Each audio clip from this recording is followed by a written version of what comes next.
Quand on analyse les chiffres mondiaux, on se rend compte que les marchés du halal, c'est un véritable pactole.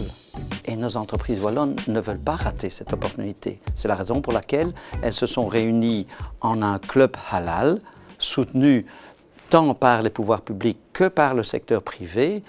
L'AWEX, Wagralim, l'Union wallonne des entreprises et la fédération du secteur, la FEVIA, soutiennent ce club halal qui comporte aujourd'hui déjà près d'une centaine de membres qui sont tous des entreprises productrices, exportatrices vers les pays et les marchés musulmans.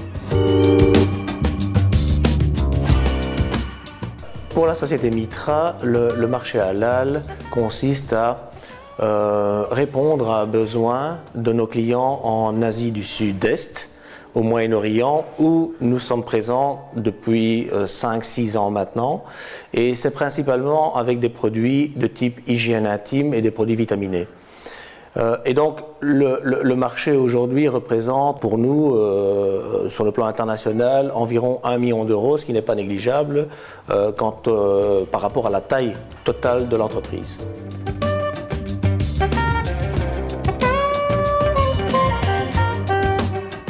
Ce n'était pas notre métier de produire des produits halal. Au bon sens du terme, je suis assez opportuniste par rapport au marché. Donc, j'ai vu sous la bannière halal une possibilité de développer des produits cosmétiques. Et donc, on a formulé une gamme de produits cosmétiques halal. On était le premier en Belgique à le faire. Et puis après, on a attaqué le marché en commençant par le Maroc.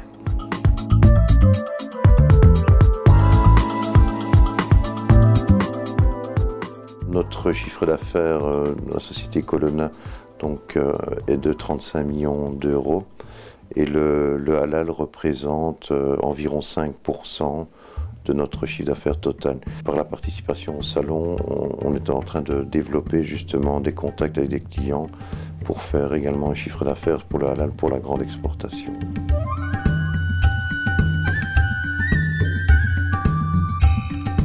Le club halal, c'est déjà plus de 200 millions d'euros de chiffre d'affaires dans les marchés halal, essentiellement à l'exportation et d'ailleurs majoritairement à la grande exportation, c'est-à-dire hors Europe.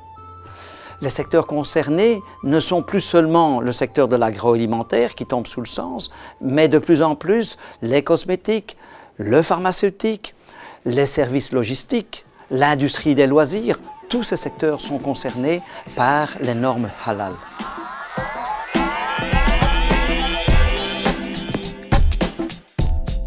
Au début, on est arrivé, on n'était pas très nombreux, puis beaucoup d'autres entreprises sont montées à bord, je vais dire, et tout le monde a apporté un petit peu de son expérience. Alors, club égale échange d'idées, échange d'expériences.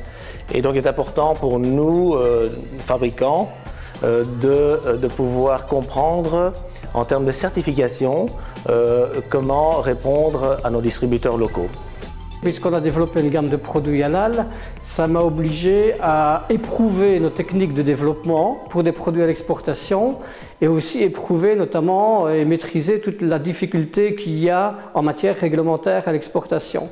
Et donc je dirais que via le club halal, ça nous a obligés à toucher à ces matières-là et aujourd'hui on commence à les maîtriser.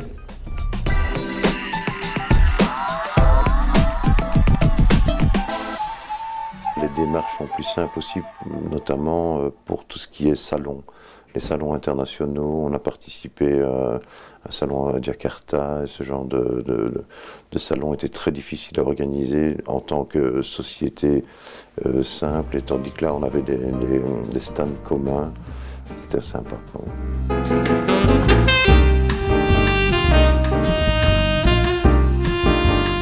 L'accès au club halal est gratuit. Dès lors, si vos produits sont concernés par les normes halal, si vous avez des projets à l'exportation, si vous voulez éviter les pièges et mieux saisir les opportunités, rejoignez le club halal et la centaine de membres qui l'animent dès à présent.